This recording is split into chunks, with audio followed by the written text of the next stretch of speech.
अस्सलामुअलैकुम, मैं हूं शेफ़ अफ़ज़ल। आप देख रहे हैं शेफ़ अफ़ज़ल यूट्यूब चैनल। दोस्तों, आज मैं आपके लिए लेके आया हूं गोला कबाब की कढ़ाई, जो कि बहुत ही मज़े की बनती है और बनाना भी बहुत ही आसान है। सिंपल मसालों से बनाएंगे। आपके घर में कोई भी दावत हो, कोई भी तकरीब हो, ज़रूर ट्राई कीजिएगा। बहुत ही ज़बरदस्त गोला कबाब कढ़ाई की रेसिपी आपके साथ शेयर करने लगा हूं। तो देख लेते हैं दोस्तों, ये गोला कबाब कढ़ाई बनाने के लिए हमें किन किन चीज़ों की ज़रूरत है। बिस्मिल्लाहिर्रहमानिर्रहीम। 1.5 kg दोस्तों मैंने गोश्त ले लिया है, यानी कि बोनलेस है, बीफ का गोश्त है। इसको अच्छी तरीके से वॉश करके उसको थोड़ा सा ड्राई कर लिया है। बाकी कुछ चीज़ें हैं, इसमें सब्ज़ धनिया है, अदरक लहसुन है और फ्राई प्याज है और हरी मिर्चें हैं। तो ये मैंने तेज़ वाली हरी मिर्ची ली हैं। तो कोशिश करूँगा दोस्तों सिंपल मसालों के साथ इसको तैयार किया जाए। तो सबसे पहले स्पाइसेस में हम शामिल करने लगे हैं चिली फ्लेक्स, यानी कि कुटी हुई लाल मिर्च, ये इसमें शामिल करेंगे।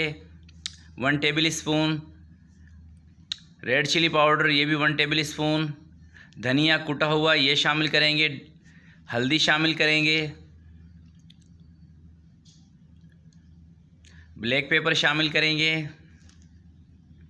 जायफल जवातरी और कबाब चीनी का पाउडर ये शामिल करेंगे।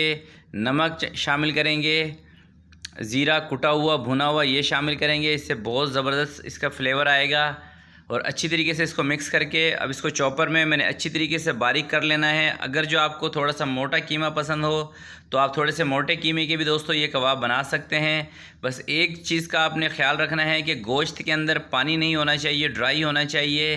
तो मैंने अच्छी तरीके से इसको कर लिया है, बिल्कुल बारीक कर लिया है। आप देख सकते हैं। आप थोड़ा सा अगर जो मोटा रखना चाहें तो रख सकते हैं।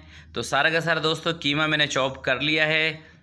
तो इसी स्टेज पर दोस्तों अगर जो कीमा आपको लग रहा है कि ये पतला है, इसके कबाब टूटेंगे, तो आप इसके अंदर मकई का आटा 2 से 3 चम्मच वो भी शामिल कर सकते हैं, या बेसन को हल्का सा रोस्ट करके वो भी इसमें शामिल कर सकते हैं, और 1 अदद अंडा भी शामिल कर सकते हैं। तो मुझे जो इस वक्त कीमे की पोजीशन लग रही है ये बिल्कुल सेट है। तो इस वजह से इसके अंदर मैं मकई का आटा, ये अंडा, ऐसी कोई भी चीज़ शामिल नहीं कर रहा हूँ। तो सिर्फ़ और सिर्फ कीमा है, क्योंकि गोश्त मैंने धो के कम से कम 1 से 1.5 घंटा इसको बाहर रखा था ताकि ये बिल्कुल अच्छी तरह से ड्राई हो गया था। तो एक पेल्सिन लेंगे, पेल्सिन के ऊपर ये कबाब आप बना सकते हैं, या कोई भी स्टिक ले लें इस तरह की, जिससे कि कबाब के बीच में एक होल पैदा हो जाए। तो देखें माशाल्लाह से कितना खूबसूरत सा कबाब बन चुका है। अब इसको आराम से निकाल लेते हैं पेल्सिन से, और सारे के सारे कबाब इसी तरह से बना के रेडी कर लेते हैं। तो माशाल्लाह सारे कबाब मैंने बना दिए हैं, और दूसरी साइड पर तवा भी चूल्हे पे रख दिया है। तो हल्का सा तवे के ऊपर तेल ऐड करेंगे ताकि ये चिपके ना। तो प्यारे दोस्तों, तेल या घी तवे पे लगाना लाजमी है, वरना ये चिपक जाएंगे तवे के साथ ही। तो तकरीबन 8 से 10 मिनट लगेंगे इनको फ्राई करने में। हर साइड से इसको फ्राई करेंगे। 1 से 2 मिनट के बाद इसकी साइड चेंज करते रहेंगे। और ये काम दोस्तों आपने करना है लो फ्लेम पे। अगर जो हाई फ्लेम पे करेंगे तो कबाब आपके जल जाएंगे, पकेंगे नहीं। और माशाल्लाह से आप देख सकते हैं ये टूट भी नहीं रहे। तो बहुत ज़बरदस्त कबाब बने हैं। तो तकरीबन 7 से 8 मिनट मैंने इनको फ्राई किया है। तो अब ये तैयारी में है। थोड़ी सी साइड में और चेंज कर देता हूँ ताकि सारे के सारे अच्छी तरह से फ्राई हो जाएँ। तो कबाब दोस्तों हमारे फ्राई हो चुके हैं। अब इसको प्लेट के अंदर निकाल के साइड पर रख देते हैं। तो ज़बरदस्त से कबाब रेडी हैं। अब इसकी जो ग्रेवी है वो तैयार करते हैं। तो जिसके लिए कढ़ाई मैंने रख दी है चूल्हे पर। तो ये है प्याज फ्राई का ऑयल, आधा कप मैंने लिया है। इससे बहुत ज़बरदस्त फ्लेवर आएगा ग्रेवी का। अदरक लहसुन का पेस्ट तकरीबन 2 टीस्पून ये इसमें शामिल करेंगे। तो इसको हल्का सा फ्राई कर लेंगे। तो प्यारे दोस्तों, इसके अंदर प्याज का इस्तेमाल मैं नहीं कर रहा हूँ, ये ऑप्शनल है। आप चाहें तो प्याज इसमें शामिल भी कर सकते हैं। रेड चिली पाउडर शामिल करेंगे, और ज़रा सा पानी इसमें शामिल करेंगे ताकि मिर्चें हमारी जले ना। थोड़ा सा इसको फ्राई कर लेते हैं, और साथ ही कुछ और मसाले हैं वो भी इसमें शामिल करते हैं। हल्दी शामिल की है, धनिया कुटा हुआ ये इसमें शामिल करेंगे। इससे ग्रेवी बहुत ज़बरदस्त बनती है धनिया से। ज़ीरा शामिल करेंगे, ये भी कुटा हुआ ज़ीरा है। नमक शामिल करेंगे, हाफ़ टेबल स्पून। आप अपने जायके के मुताबिक भी शामिल कर सकते हैं।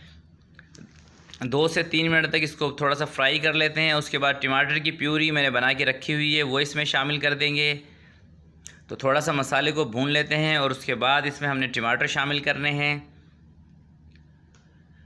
तो मसाला हमारा भुन चुका है दोस्तों। तकरीबन 4 अदद मैंने टमाटर लिए थे, इसकी प्यूरी बना के रख ली थी। तो इसको अब थोड़ा सा पकने देते हैं 5 से 7 मिनट के लिए, हल्की आंच पे इसको छोड़ देते हैं।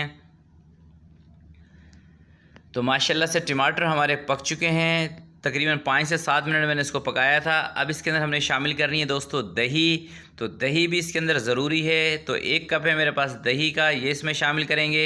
तो दही दोस्तों थोड़ी सी खट्टी होगी तो आपकी ग्रेवी बहुत ही ज़बरदस्त बनेगी। मीठी दही की ग्रेवी कभी भी अच्छी नहीं बनती। तो दही जब भी आप सालन में इस्तेमाल किया करें, कोशिश किया करें कि दही आपका खट्टा होना चाहिए। जितनी खट्टी दही होगी उतना ही आपका सालन मज़े का बनेगा। तो अब इसको मैं हल्की आंच पे छोड़ देता हूँ तकरीबन 10 मिनट के लिए, और फिर मिलते हैं 10 मिनट के बाद। तो माशाल्लाह से 10 मिनट तक दोस्तों मैंने ग्रेवी को दही के साथ पकाया है। तो ये ज़बरदस्त सी तैयार हो चुकी है, आप देख सकते हैं।